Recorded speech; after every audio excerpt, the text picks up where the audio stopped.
दोस्तों, क्या आप अपने जीवन में, करियर में अटके हुए महसूस कर रहे हैं? तो इससे बाहर निकलने के 9 ऐसे प्रभावी तरीकों के बारे में हम जानेंगे। दोस्तों, हम अपने पेशेवर या व्यक्तिगत जीवन में या कई ऐसे पहलू में अटके हुए महसूस करते हैं।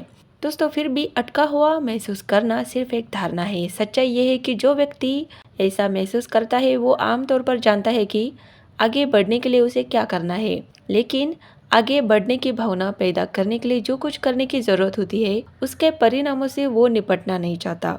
आमतौर पर डर ही हमें अटकाए रखता है। अभिभूत हो जाने का डर, किसी को परेशान करने का डर, अपनेपन की भावना को खोने का डर, खुद पर विश्वास की कमी, बदलाव या अनिश्चितता का डर या अनुशासन का डर। कभी कभी लोग क्षणिक आवेश में आकर साहसपूर्वक साहसिक कदम उठा लेते हैं, फिर भी बहुत जल्द ही वे इस बात को लेकर अनिश्चित हो जाते हैं कि नए व्यवहार या आदतों को कैसे अपनाएं, क्योंकि ये उन्हें बहुत अपरिचित लगता है। दोस्तों, अटक जाने का एहसास कैसे होता है? अटका हुआ महसूस करना कई तरीकों से प्रकट हो सकता है, जिसमें शामिल है किसी चीज़ की चाहत होना लेकिन फिर उसे पाने के लिए ज़रूरी प्रेरणा खो देना। ये एक नई स्वास्थ्य व्यवस्था हो सकती है, नौकरी या करियर में बदलाव या नए रिश्ते की तलाश, किसी अवसर से उत्साहित होना, फिर किसी सीमित विश्वास या आत्मविश्वास की कमी के कारण स्वयं को उसमें शामिल होने से रोकना। अनलिमिटेड चिंतन, अति चिंता किसी भी कार्य को अपंग बना देती है और वर्तमान से आनंद को सोख लेती है।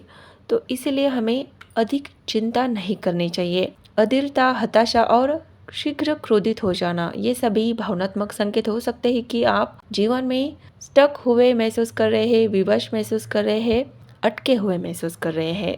हर समय थकावट महसूस करना, प्रेरणाहीन होना तथा टैबलेट या फ़ोन पर अंतहीन स्क्रॉलिंग से स्वयं को डिस्टर्ब करना, विचलित करना। संतुष्टि के लिए किसी रिश्ते या नौकरी में सुरक्षित और ज्ञात स्थिति को चुन लेना। यहाँ पे 7 ऐसे रीज़न हैं जिनके कारण आप अपने व्यक्तिगत या व्यावसायिक जीवन में अटकाव महसूस करते हैं। सबसे पहला कारण है, आप अपनी वर्तमान स्थिति से आगे निकल गए हैं। इंसान समय के साथ बदलता है और कभी कभी इसका मतलब ये होता है कि हमारी इच्छाएं, ज़रूरतें और उम्मीदें विकसित होती है, जिसका मतलब है कि हम अपने कुछ खास दोस्तों के समूह के साथ कम मिलते जुलते हैं, या हो सकता है कि एक बार की ड्रीम जॉब अब आपके दिल को खुश न कर पाए। इससे आप उलझन में पड़ सकते हैं और अनिश्चित हो सकते हैं कि आगे क्या करना है। दूसरा जो कारण है वो है, आप अपने उद्देश्य या मूल्यों से अलग महसूस करते हैं। अगर आप अपने उद्देश्य और मूल्यों से अलग रह रहे हैं तो जीवन अपनी चमक खो सकता है।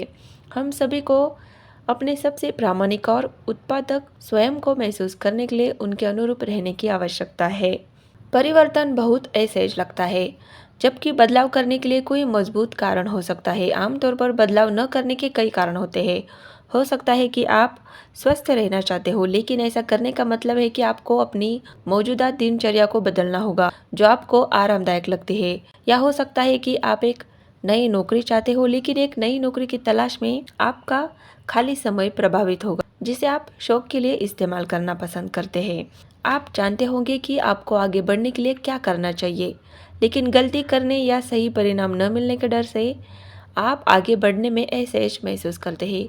इस तरह की सोच निष्क्रियता के पैटर्न को जन्म दे सकती है और आपको कहीं भी पहुंचने से रोक सकती है। मन को वो पसंद आता है जो परिचित है, भले ही वह असुविधा का कारण हो या हमें अटकाए रखने की भावना में रखता हो। अपरिचित में प्रवेश करने के चक्र को तोड़ने के लिए छोटे छोटे कदम उठाने से परिचित की एक स्वस्थ और अधिक सहायक भावना पैदा होती है, जो आपको सच्चे लक्ष्य और इच्छाओं को बेहतर ढंग से सक्षम बनाती है।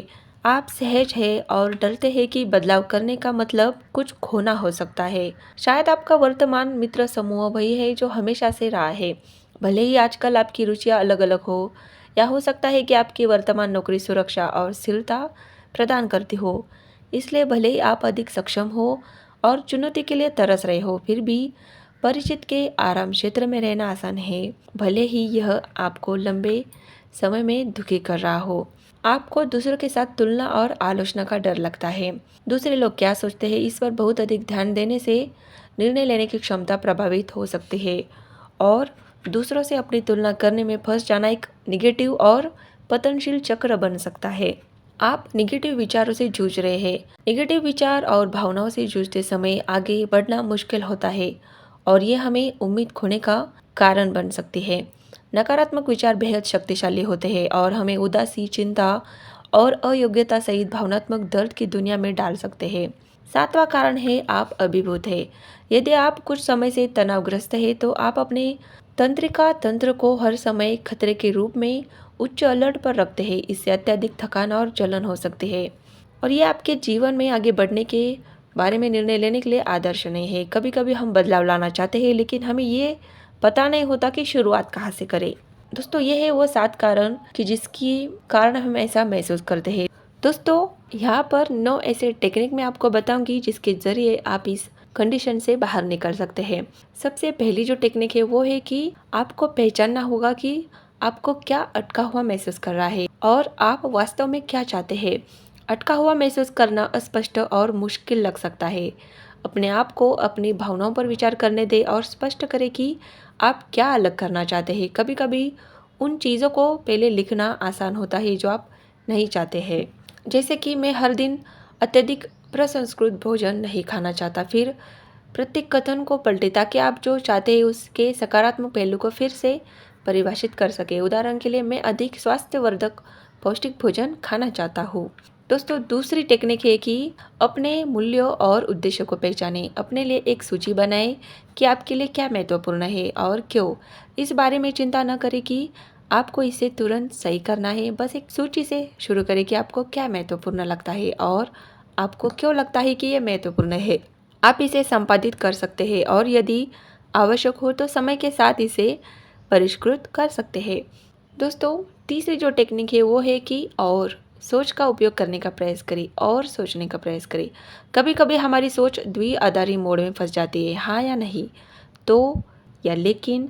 हाँ और सोच को अपनाएं और संभावनाओं के लिए खुद को खोलें। ये तकनीक संचार को मजबूत करने, वर्तमान क्षण में बने रहने, संघर्ष को कम करने, अन्वेषण को सुगम बनाने और सहायक वातावरण बनाने के लिए उपयोगी है।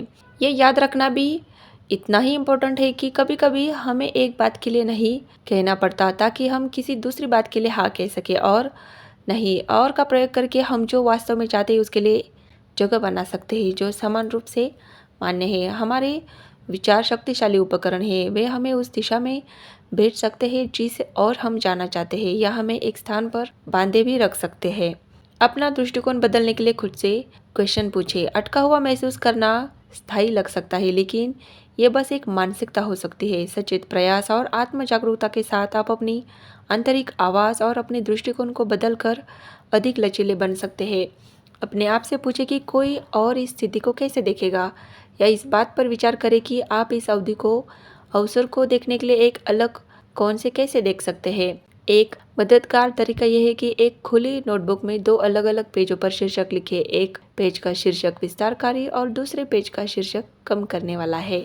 विस्तार सोच वाला पेज केवल असीमित मुक्त रचनात्मक सोच की अनुमति देता है। निर्णय से मुक्त की कहीं कुछ भी हो सकता है। विस्तृत सोच वाला पेज विचारों को उत्पन्न करने के लिए जगह देता है जो दिशा की भावना को आकार देना शुरू कर देता है। डिडक्टिव थिंकिंग पेज तर्क और तर्क के लिए अनुमति देना है। आपको दिशा के बारे में एक व्यापक विचार मिला है कि आप किस डायरेक्शन में जाना चाहते हैं, फिर भी आपको एक विचार को निखारने या उसे बनाने की आवश्यकता है। डिडक्टिव थिंकिंग आपको अज्ञात को कम करने और बारीक विवरणों के माध्यम से काम करने में आत्मविश्वास प्राप्त करने की अनुमति देते हैं। आप अपनी मदद के लिए किसी करीबी दोस्त को भी आमंत्रित कर सकते हैं। दोस्तों हमेशा आगे बढ़ने का निर्णय करें, उसका चयन करें। क्या आपने कभी गौर किया है कि ताज़ी हवा में टहलना या दौड़ना आपके नज़रिए को कितना बदल सकता है? अगर आप पूरे दिन डेस्क पर काम करने में व्यस्त रहते हैं तो आप गर्दन और कंधों की अकड़न से परिचित होंगे, जो दर्शाता है कि तनाव और जकड़न आपके शरीर में कैसे बैठ सकती है, जहाँ ऊर्जा फंस जाती है।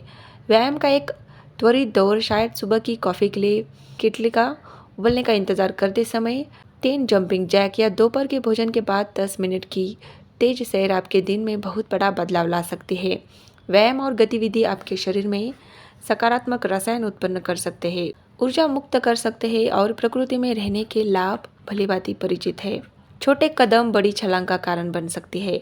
कभी कभी बड़े परिवर्तन भारी लग सकते हैं लेकिन हर दिन एक छोटा कदम उठाकर आप बड़े लक्ष्य को प्रबंधनीय और प्राप्त करने योग्य चरणों में मोड़ सकते हैं। इसका एक अच्छा उदाहरण यह है कि जब आप अधिक स्वास्थ्यवर्धक भोजन करना चाहते हैं तो खाद्य पदार्थों को हटाने और स्वयं को वंचित रखने पर ध्यान केंद्रित करने के बजाय अपने आहार में अधिक सब्जियां शामिल करने का प्रयास करें। हो सकता है कि हर सप्ताह में एक अलग प्रकार की सब्जी खाने का लक्ष्य रखें और धीरे धीरे अपने आहार में अच्छी चीज़ों को शामिल करने से आपके पास खराब चीज़ों के लिए कम जगह और इच्छा होगी। एक छोटी और आसानी से करने योग्य आदत बनाना एक बड़ी दीर्घकालीन आदत में बदल सकती है। उदाहरण के लिए अपने दिन में ध्यान या गहरी सांस लेने के लिए सिर्फ 2 मिनट निकालिए। शीघ्र लाभ पहुंच सकता है और संभावित रूप से एक लंबी आदत का निर्माण कर सकते हैं, क्योंकि आप पहले से ही व्यस्त दिन में 60 मिनट निकालने की कोशिश करने के बजाय इस आदत को अपने जीवन में शामिल कर लेते हैं।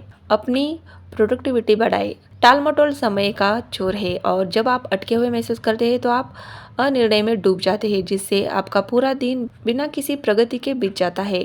पोमोडोरो टेक्निक एक लोकप्रिय समय प्रबंधन पद्धति है जिसका आविष्कार इतालवी फ्रांसिस्को सिरिलो ने किया था। उन्होंने लिखा, मैंने पाया कि आप अपनी प्रभावशीलता को बेहतर बनाना सीख सकते हैं और अपने समय का उपयोग करके ये अनुमान लगा सकते हैं कि किसी कार्य को पूरा करने में कितना समय लगेगा।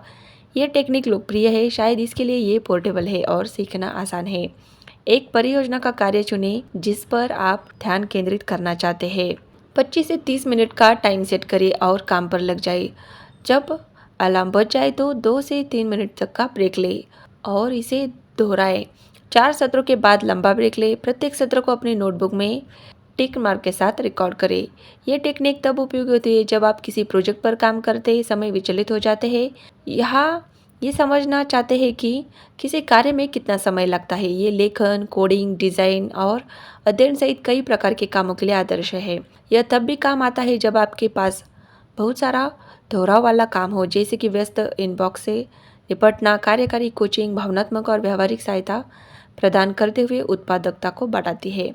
खुद को अपनी शक्ति का स्मरण कराएं। अपने जीवन के उस पहलू को पहचानें जहां आप साहसिक कदम उठाने के लिए आश्वस्त महसूस करते हैं। इस क्षेत्र में कुछ करने का चुनाव करते हैं। आप एक ही समय में अटके हुए और गतिशील नहीं रह सकते, इसलिए किसी भी काम को पसंद और आत्मविश्वास के साथ करना आपको अटके हुए से बाहर निकलने की अपनी क्षमता की याद दिलाता है। उदाहरण के लिए, अगर आप ज़्यादा व्यायाम करना चाहते हैं लेकिन जिम ज्वाइन करने के लिए आपके पास पैसे नहीं है, तो आप YouTube चैनल पर कुछ व्यायाम की वीडियो ढूंढकर नियंत्रण पा सकते हैं जो आपको पसंद है।